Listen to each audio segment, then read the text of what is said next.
Hello everyone. I am here with the third chapter of class 7th history and the name of the chapter is the Delhi Sultans. यहाँ पर मैं class 7th के history के chapter third जिसका नाम है the Delhi sultans यानी कि दिल्ली के सुल्तान उनके साथ आपके सामने हूँ. So let's start the chapter. In chapter 2 we saw that regions like the Kaveri Delta become the center of large kingdom. चूँकि हमने चैप्टर सेकंड में देखा कि कावेरी डेल्टा जैसे क्षेत्र बड़े राज्यों के केंद्र बन गए थे. Did you notice that there was no mention of a kingdom with Delhi as its capital. क्या आपने ये ध्यान दिया कि चैप्टर सेकंड में ऐसे किसी राज्य का जिक्र नहीं था जिसकी राजधानी दिल्ली रही हो. That was because Delhi became an important city only in the 12th century. ऐसा इसलिए हुआ क्योंकि दिल्ली जो था वो 12th सेंचुरी में एक इम्पॉर्टेंट सिटी बना. Take a look of table first. Table first को हम देखते हैं. Delhi first became the capital of a kingdom under the Tomar Rajput. सबसे पहले तोमर राजपूतों के समय में दिल्ली जो था वो किस साम्राज्य की राजधानी बनी. Who were defeated in the middle of the 12th century by the Chauhans. 12th century के मिडल में तोमरों को अजमेर के चौहानों ने परास्त किया. of Ajmer. It was under the Tomars and Chauhans that Delhi became an important commercial center. चूँकि तोमर और चौहान्स इन दोनों राजवंशों का शासन जब दिल्ली में था तो ये एक बहुत इंपॉर्टेंट सेंटर बन गया. Many rich Jaina merchants lived in the city and constructed several temples. और उस समय में बहुत से ही रिच यानी कि बहुत से रिच जैन व्यापारी जो थे वो इस सिटी में रहते थे और उन्होंने बहुत से टेम्पल को बनवाया. Coins minted here. यहाँ पे कॉइन्स भी ढाले जाते थे. Called Dehliwal had a wide circulation. यहाँ दिल्ली वॉल कहे जाने वाले सिक्के भी ढाले जाते थे जो काफ़ी प्रचलन में थे.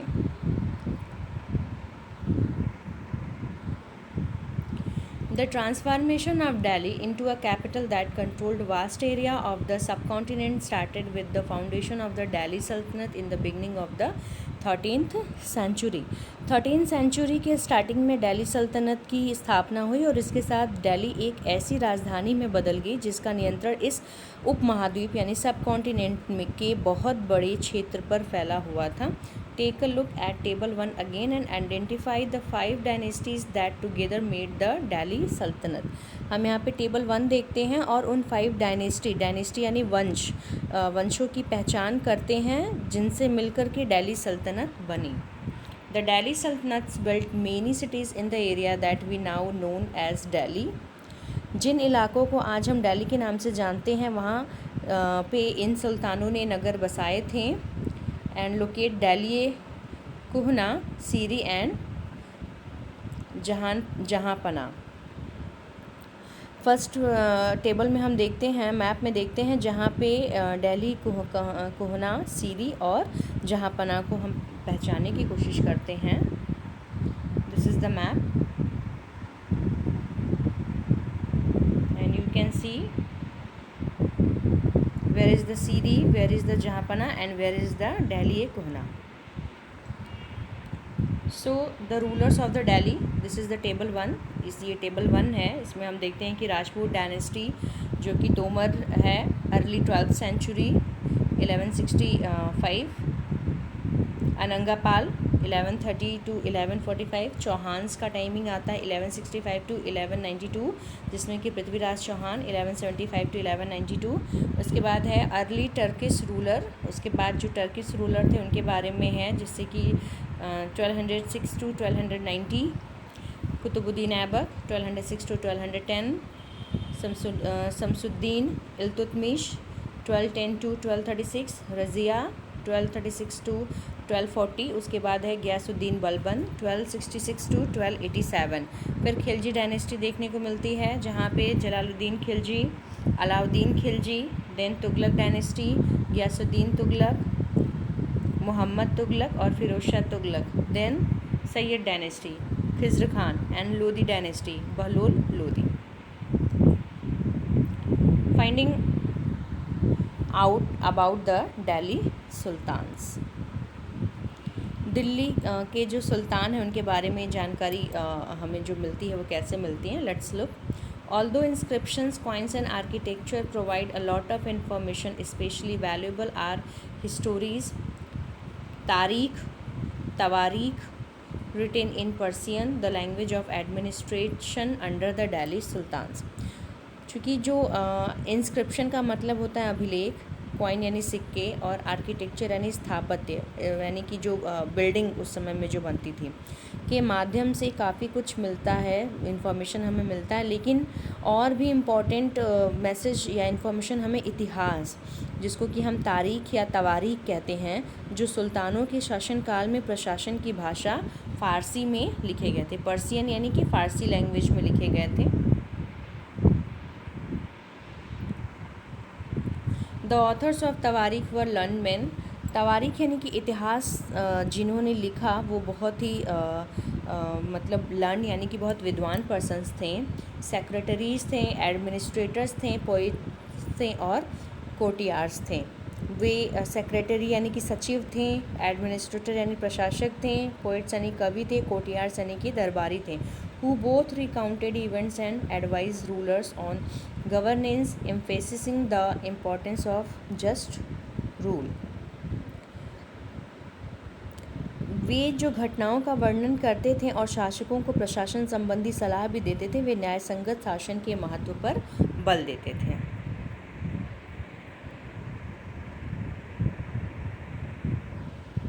Keep the following additional details in mind.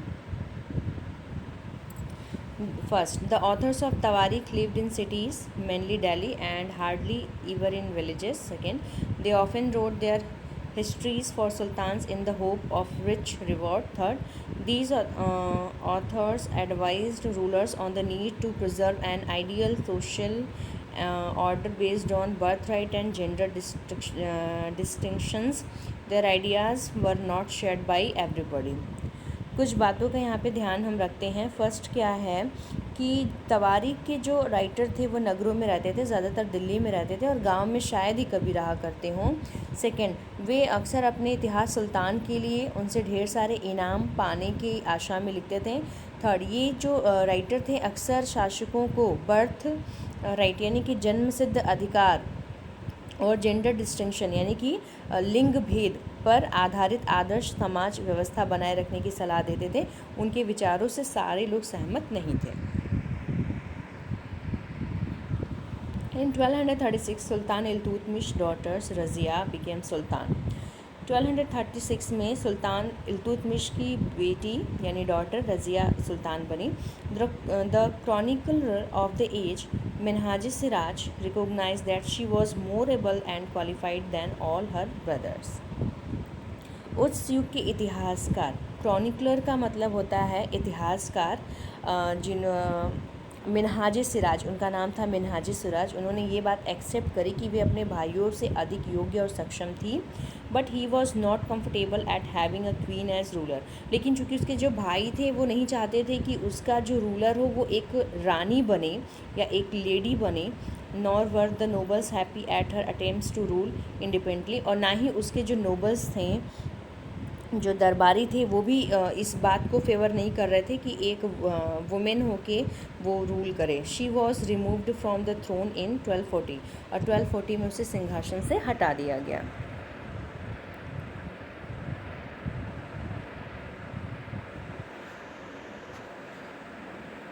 In the early 13th century, the control of the Delhi Sultans rarely went beyond heavily fortified towns occupied by garrisons.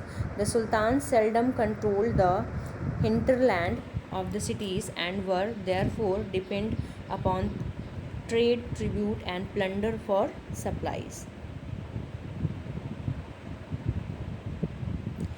13th century के स्टार्टिंग के ईयर्स में दिल्ली के सुल्तानों का शासन garrison का मतलब होता है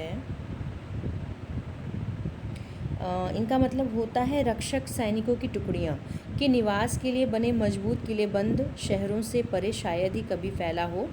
शहरों से संबद्ध लेकिन उससे दूर भीतरी प्रदेश जो हिंटरलैंड है, इसका मतलब होता है भीतरी प्रदेश, पर उसका नियंत्रण न के बराबर था और इसलिए उन्हें आवश्यक सामग्री आदि के लिए व्यापार या टैक्स या लूटमार, प्लंडर का मतलब होता है लूटमार, पर ही निर्भर रहना पड़ता था। चूँकि जो दिल्ली सल्तनत थी उसकी रक्षा करने वाले जो गैरिसन थे, यानी कि जो सैनिक जो टुकड़ियाँ थी वो हमेशा किले में रहती थी ना, फोर्ट में रहती थी, इस वजह से वो कभी बाहर नहीं आ पाती थी। और चूँकि शहर के अंदर मतलब जहाँ पे आम लोग निवास करते थे वहाँ पे उनका कोई भी नियंत्रण नहीं था और उन्हें अपनी ज़रूरत के सामानों के लिए हमेशा व्यापार पे, ट्रिब्यूट यानी कि कर पे, और प्लंडर यानी लूट पर आश्रित रहना पड़ता था।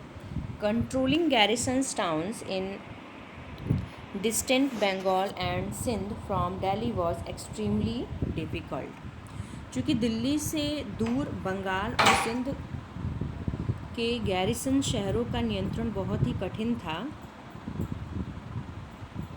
Rebellion, war, even bad weather could snap fragile communication routes. चूँकि रिबेलियन का मतलब यानी बगावत, वॉर यानी युद्ध, यहाँ तक कि ख़राब मौसम में भी उनके संपर्क के जो क्षेत्र थे वे छिन्न भिन्न हो जाते थे, यानी कि फ्रजाइल हो जाते थे। मतलब कि एक तो ये जो गैरिसन टाउन्स थे वो काफ़ी दूर थे, जो बंगाल के थे, सिंध के थे, वो काफ़ी दूर थे और उसमें विद्रोह हमेशा होता था, वॉर युद्ध हमेशा होता था और उसके साथ ही साथ ख़राब मौसम की वजह से भी वहाँ पे जो कम्युनिकेशन यानी संपर्क अच्छे से नहीं हो पाता था। Delhi's authority was also challenged by Mongol invasions from Afghanistan and by governors who rebelled at any sign of the Sultan's weakness। चूँकि जो दिल्ली की अथॉरिटी थी यानी कि जो दिल्ली का शासन था या उस पर जो भी इनका जो अधिकार था वो हमेशा मंगोलों यानी मंगोल जो कि अफ़गानिस्तान से थे, हमेशा समय समय पे वो दिल्ली पे वो आक्रमण, इन्वेशन यानी आक्रमण करते रहते थे। और टाइम टाइम पे दिल्ली सल्तनत में आने वाले जो गवर्नर थे वो भी अगर देखते थे कि उनका सुल्तान कमज़ोर है तो वो उस कमज़ोरी का फ़ायदा उठाते हुए रिबेल्ड यानी कि विद्रोह करते थे। द सल्तनत बैरली सर्वाइव्ड दीज चैलेंजेस। और ये सल्तनत जो है बहुत ही मुश्किल से इस तरह की चुनौतियों का सामना कर पाती थी। It's consolidation occurred during the reign of Ghiyasuddin Balban and further expansion under Alauddin Khilji and Muhammad Tughlaq। इसका संस्थापन जो कंसोलिडेशन यानी कि संस्थापन गयासुद्दीन बलबन के शासनकाल में हुआ और इसका विस्तार एक्सपेंशन यानी विस्तार अलाउद्दीन खिलजी और मोहम्मद तुगलक के राज्यकाल में हुआ। The first set of campaigns along the internal frontier of the Sultan aimed at consolidating the hinterlands of the garrison towns। चूँकि सल्तनत की भीतरी सीमाओं में जो अभियान चला उसका पहला लक्ष्य था कि गैरिसन शहरों की पृष्ठभूमि में स्थित भीतरी क्षेत्रों की स्थिति को मजबूत करना। During these campaigns, forests were cleared in the Ganga Yamuna Doab and hunter-gatherers and pastoralists expelled from their habitat। इन अभियानों के दौरान गंगा यमुना के दोआब से जंगलों को साफ कर दिया गया और हंटर गैदर यानी कि जो शिकारी और संग्राहक थे और जो पास्टरलिस्ट यानी कि चारावाह थे उन सब को उनके हैबिटेट यानी कि उनके निवास स्थान से हटा दिया गया, एक्सपेल्ड यानी कि हटा दिया गया।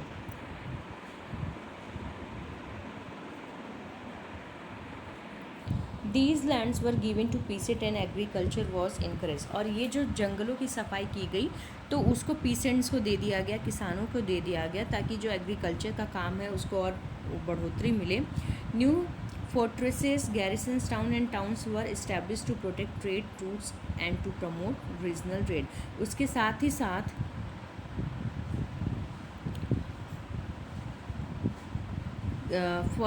फोर्ट्रेस यानी कि नए किले, नए नए गैरिसन टाउन्स बनाए गए ताकि जो व्यापार है यानी ट्रेड रूट है यानी व्यापार मार्ग है उसको सुरक्षित रखा जा सके और व्यापार को जो रीजनल ट्रेड है यानी कि जो क्षेत्रीय व्यापार है उसको और ज़्यादा प्रमोट किया जा सके।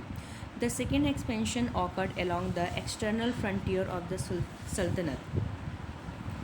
जो दूसरा विस्तार था वो सल्तनत की बाहरी सीमाओं पर हुआ, एक्सटर्नल फ्रंटियर यानी कि बाहरी सीमाओं पर हुआ।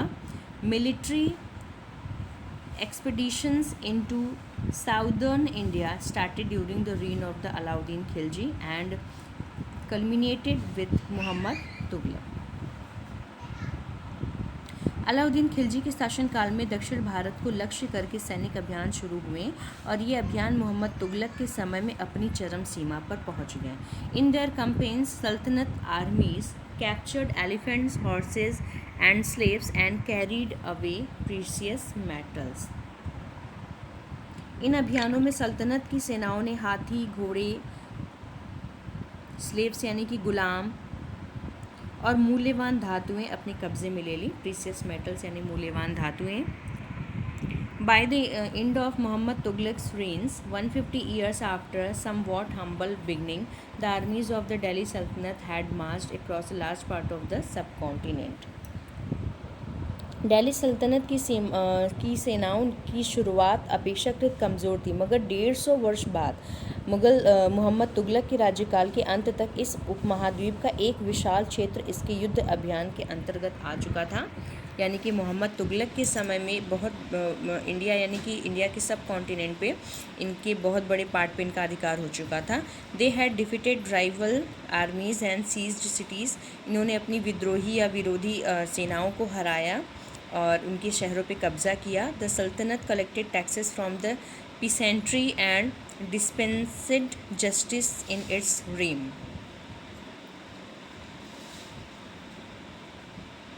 इसके सूबे इसने शत्रुओं की सेनाओं को परास्त किया और शहरों पे कब्जा किया। इसके जो सूबेदार और प्रशासक मुकदमों में फैसला सुनाते थे और साथ ही किसानों से कर भी वसूल करते थे। But how compete and effective was it's control over such a vast territory. लेकिन इतने विशाल क्षेत्र पर इनका नियंत्रण किस सीमा तक और कितना प्रभावी था।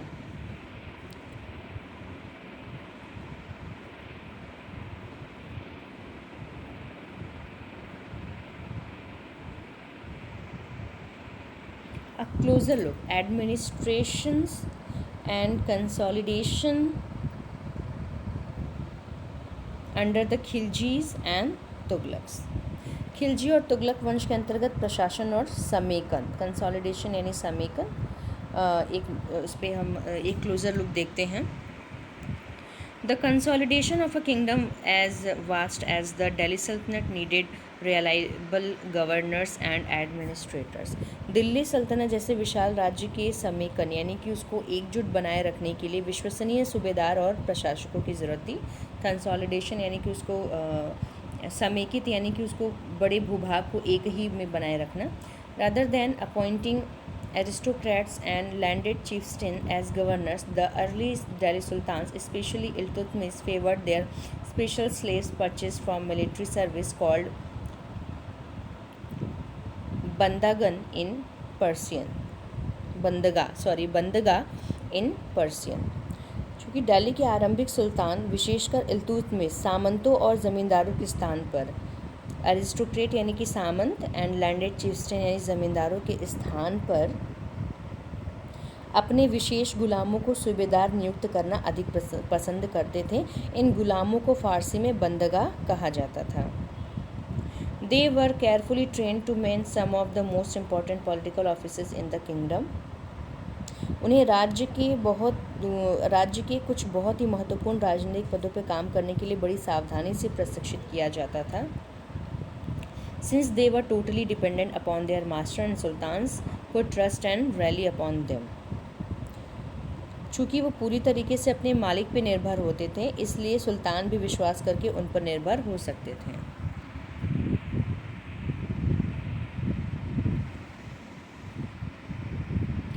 The Khiljis and Tughlaqs continued to use bandaga as also raised people of humble birth who were often their clients to high political position। Khilji और तुगलक शासक बंदगा का इस्तेमाल करते थे और साथ ही अपने पर आश्रित निम्न वर्ग के लोगों को भी ऊंचे राजनीतिक पदों पर बिठाते थे। They were appointed as generals and governors, इन्हें जनरल और गवर्नर के रूप में अपॉइंट किया जाता था.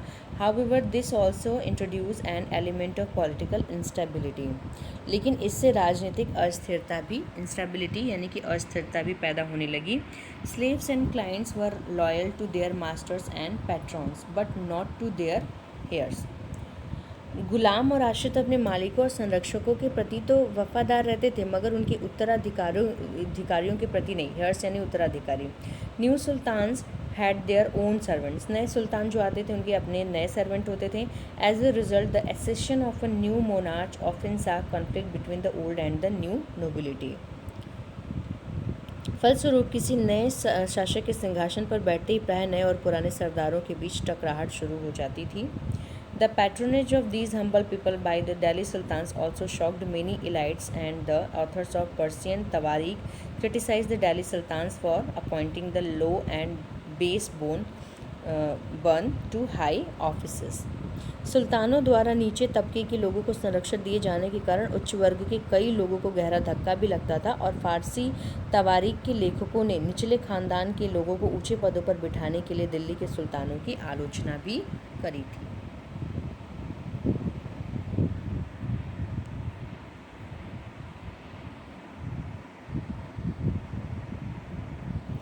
Like the early sultans, the Khilji and Tughlaq monarchs appointed military commanders as governors of territories of varying size. पहले वाले सुल्तानों की तरह ही खिलजी और तुगलक शासकों ने भी सेनानायकों को भिन्न भिन्न आकार के इलाकों के सूबेदार के रूप में नियुक्त किया. These lands were called इक्ता and their holders was called इक्तेदार और मुक्ति. ये इलाके इक्ता कहलाते थे और इन्हें संभालने वाले अधिकारी इक्तेदार या मुक्ति कहलाते थे. The duty of the muqtis was to lead military campaigns and maintain law and order in their iqta. मुक्ति का फर्ज था कि सैनिक अभियानों का नेतृत्व करना और अपने इक्तों में कानून और व्यवस्था बनाए रखना. लॉ एंड ऑर्डर, कानून और व्यवस्था. In exchange for their military services, the Muktis collected the revenues of their assignment as salary. राजस्व के रूप में मिली रकम से ही वे अपनी सैनिक सेवाओं के बदले वेतन के रूप में मुक्ति अपने इलाकों से राजस्व की वसूली किया करते थे.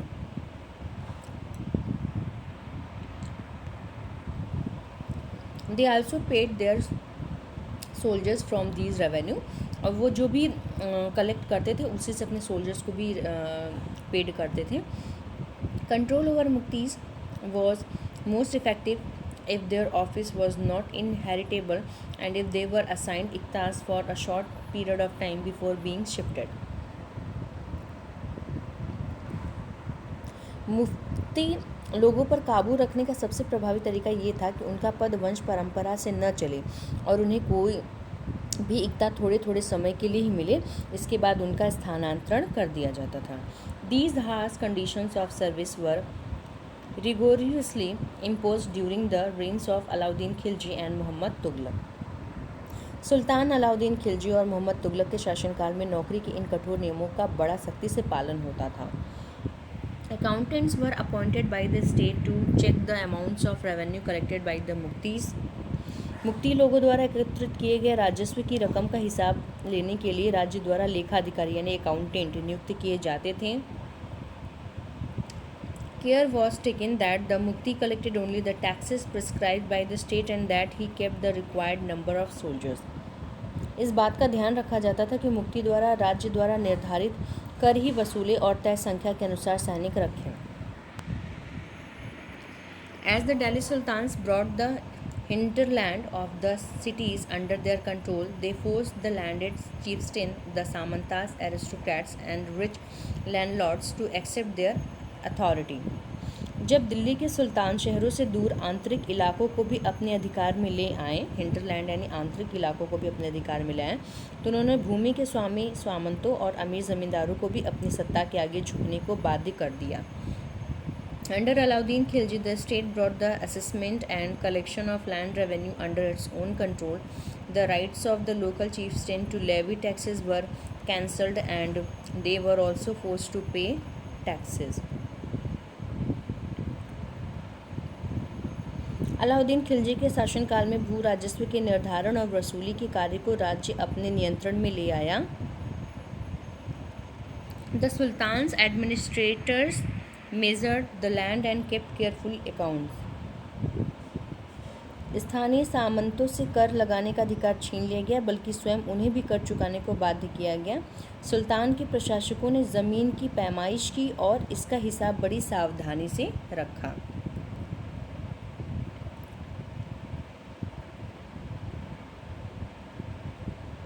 Some of the old chieftains and landlords served the Sultanate as revenue collectors and assessors.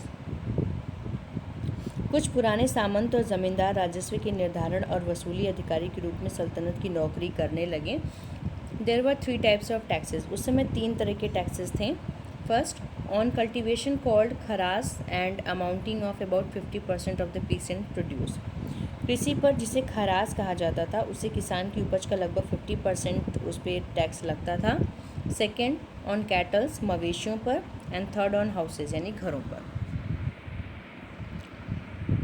It is important to remember that large parts of the subcontinent remained outside the control of the Delhi सल्तनत। ये याद रखना ज़रूरी था कि इस उपमहाद्वीप का काफ़ी बड़ा हिस्सा दिल्ली के सुल्तानों के अधिकार से बाहर ही था।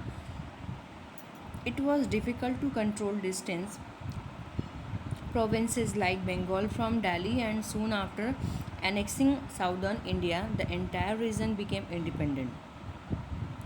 दिल्ली से बंगाल जैसे सुदूर प्रांतों का नियंत्रण कठिन था और दक्षिण भारत की विजय के तुरंत बाद ही वह पूरा क्षेत्र फिर से स्वतंत्र हो गया।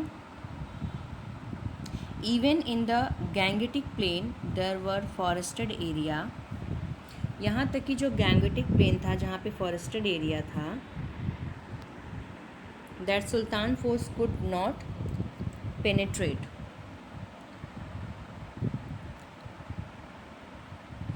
जो गंगा के मैदानी इलाकों में घने जंगल वाले ऐसे क्षेत्र थे जिसमें बैठने में सुल्तान की सेनाएं अक्षम थीं। पेनेट्रेट यानी बैठना यानी जीतना। Local chieftains established their rule in these regions. स्थानीय सरदारों ने इन क्षेत्रों में अपना शासन जमा लिया। Sometimes rulers like Alauddin Khilji and Muhammad Tughlaq could force their control in these areas, but only for a short duration. Alauddin Khilji और मोहम्मद तुगलक इन इलाकों पर ज़ोर ज़बरदस्ती कर अपना अधिकार जमा तो लेते थे, पर वह अधिकार कुछ ही समय तक रह पाता था।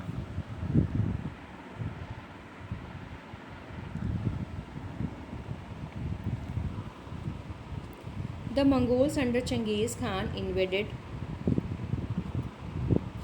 Transoxiana in northeast Iran in 1219, and the Delhi Sultanate faced their onslaught soon after. Changez Khan के नेतृत्व में मंगोलों ने 1219 में उत्तर पूर्वी ईरान में ट्रांसआक्सियाना यानी कि जिसको अब उज़्बेकिस्तान कहते हैं पर हमला किया, और इसके शीघ्र बाद ही दिल्ली सल्तनत को उनका धावा झेलना पड़ा। ऑनस्लाउट यानी धावा। Mongol attacked on the Delhi sultanate increase during the reign of Alauddin Khilji and in the early years of the Mohammad Tughlaq's rules. Alauddin Khilji और मोहम्मद तुगलक के शासनकालों के आरंभ में दिल्ली पर मंगोलों के धावे बढ़ गए थे। This forced the two rulers to mobilize a large standing army in Delhi, which posed a huge administrative challenge. इससे मजबूर होकर दोनों ही सुल्तानों को एक विशाल स्थानीय सेना खड़ी करनी पड़ी। इतनी विशाल सेना को संभालना प्रशासन के लिए एक चुनौती थी। Let us see how the two sultans dealt with this. देखते हैं कि दोनों सुल्तान ने इस चुनौती का सामना कैसे किया।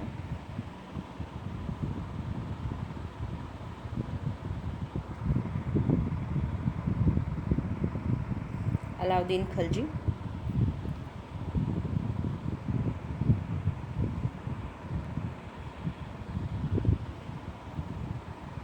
In this list of Muhammad Tughlaq's failures, we sometimes forget that for the first time in the history of the Sultanate, a Delhi Sultan planned a campaign to capture Mongol territory. इन तमाम असफलताओं की गिनती करने में हम कभी कभी भूल जाते हैं कि सल्तनत के इतिहास में पहली बार दिल्ली के किसी सुल्तान ने मंगोल इलाके को फतह करने के अभियान की योजना बनाई थी। Unlike Alauddin's defensive measures, Mohammad Tughlaq's measures were conceived as a part of a military offensive against the Mongol. जहाँ अलाउद्दीन खिलजी का बल प्रतिरक्षा पर था, वहाँ मोहम्मद तुगलक द्वारा उठाए गए कदम मंगोलों के विरुद्ध सैनिक आक्रमण की योजना का हिस्सा थे। द सल्तनत in the 15th and 16th century। Take a look at a table first again, एक बार फिर से टेबल फर्स्ट हम देखते हैं। You will notice that after the Tughlaq the Sayyid and Lodi dynasty rule from Delhi and Agra until 1526। आप देखेंगे कि तुगलक डायनेस्टी के बाद सैयद और लोधी डायनेस्टी ने लगभग 1526 तक यहाँ पे दिल्ली और आगरा में शासन किया। बाई देन, तब तक Jaunpur, Bengal, Malwa, Gujarat, Rajasthan and the entire south India had independent rulers to establish flourishing state the prosperous capital. तो हम देखेंगे कि इस समय में जौनपुर, बंगाल, मालवा, गुजरात, राजस्थान और एंटायर साउथ इंडिया जो था वो एक इंडिपेंडेंट रूलर के रूप में वो उभरा और उन्होंने अपने मतलब अपना जो स्टेट है उसको और ज़्यादा फ्लॉरिश किया, अपने कैपिटल्स को प्रॉस्पेरियस यानी समृद्ध बनाया। This was also the period which saw the emergence of a new ruling group like the Afghan and the Rajput. और ये एक ऐसा पीरियड था जिसमें कि नए शासक सामने आ रहे थे, जैसे अफगान और Rajput. Some of the states established in this period were small but powerful and extremely well administrated। कुछ हम देखेंगे कि ये एक ऐसा भी समय था कि जिसमें छोटे छोटे राज्य उभरे, लेकिन वो बहुत ज़्यादा पावरफुल थे और उसका जो एडमिनिस्ट्रेशन यानी शासन था वो बहुत ही अच्छा था। Sher Shah Suri 1540 to 1545 started his career as the manager of a small territory for his uncle in Bihar and eventually challenged the defeated Mughal Emperor Humayun 1530 to 1548, then 1555 to 1556। यहाँ पे हम देखते हैं कि शेर शाह सूरी जिसने कि अपना करियर एक छोटे से मैनेजर के रूप में अपने अंकल की टेरिटरी में स्टार्ट किया था बिहार में, लेकिन बाद में उसने मुग़ल एम्परर हुमायूं को हराया। Sher Shah capture Delhi and establish his own dynasty. Sher Shah ने दिल्ली पे कब्ज़ा किया और अपना खुद का डायनेस्टी यानी वंश चलाया। Although the Suri dynasty ruled for only 15 years. जो सूरी डायनेस्टी थी वो सिर्फ 15 ईयर्स ही वो वहाँ पे काम कर सकी, 1540 to 1555। It introduced an administration that borrowed element from Alauddin Khilji and made them more effective। उसने ऐसे प्रशासन का निर्माण किया जिसमें कि सारी चीज़ें जो मेन एलिमेंट था वो अलाउद्दीन खिलजी के शासनकाल से ली गई थी, लेकिन उसे और ज़्यादा प्रभावी बनाया गया। Sher Shah administration become the model followed by the great emperor Akbar. और उसका एडमिनिस्ट्रेशन इतना अच्छा था कि अकबर ने भी उसको फॉलो किया। When he consolidate the Mughal empire, जब वो मुग़ल एम्पायर को समेकित यानी एकजुट कर रहा था। Thank you everyone.